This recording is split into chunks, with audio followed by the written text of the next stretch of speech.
Hey everyone, and welcome to this explainer. Before we jump in, let's actually just take a quick, slow breath and maybe let your shoulders drop a little bit. Today, we're not cramming for a midterm, and we're definitely not stressing over any impending project deadlines. We're just going to explore a really beautiful, logical space together.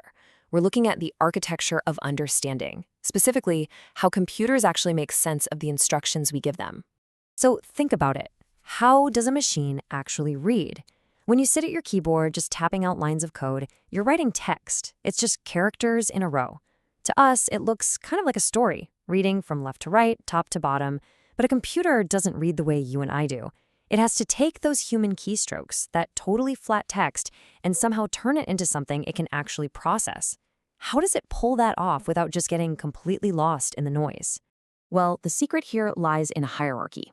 Even though we write our instructions on flat lines across a flat, two-dimensional screen, the computer has to translate that text into a multi-dimensional structure to make any sense of it. It literally has to look beneath the surface of the words to find the deeper relationships hiding inside them. And to understand how that translation happens, we need to meet the quiet translator working behind the scenes. Okay, let's dive into part one, the quiet translator, finding structure in the noise. Now, what we're looking at here is a map of the compiler's phases. We start way up at the top with our raw source code, and we travel all the way down to the target code at the bottom. But honestly, don't worry about the whole map today. Just notice those first couple of steps, the scanner and then the parser. Syntax analysis, which happens right there inside the parser, is really just one quiet, organizational step in a much larger, incredibly logical journey. It's a very peaceful, step-by-step process. You know, it's super easy to think of a compiler as this intimidating, super complex mathematical beast. But it's really not. Compilers don't just read, they organize. Try to think of the compiler not as a cold machine, but as a meticulous, extremely patient librarian. When new bucks, or in our case, new lines of code, arrive, the librarian doesn't just toss them into a giant pile.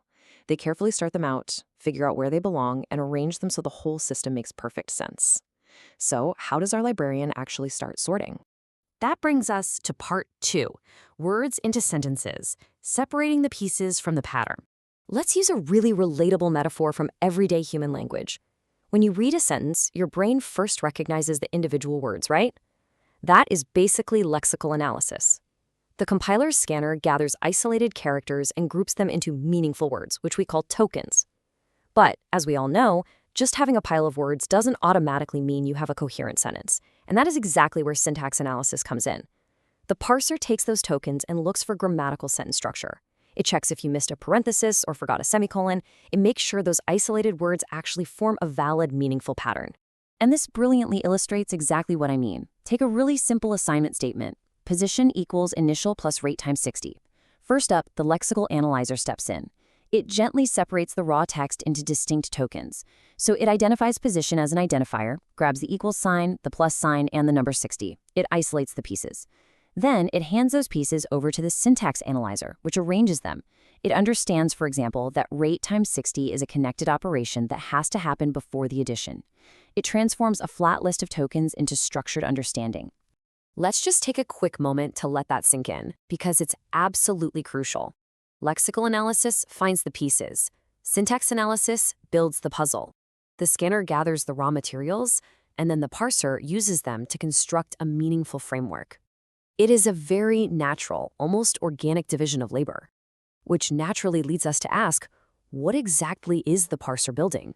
So part three, building the syntax tree, growing branches from a line of text. All right, here is the formal definition. A syntax tree is a tree-like representation where interior nodes are operations and children are arguments. I know that sounds a bit jargon-heavy, but it's really just a way to map out relationships. The operations, like addition or multiplication, are something the branches, the interior nodes, and the things being operated on, like your numbers or variables, are the leaves, the children. It is literally just a map of connections. Think of it this way. A flat line of text blossoms into a connected tree.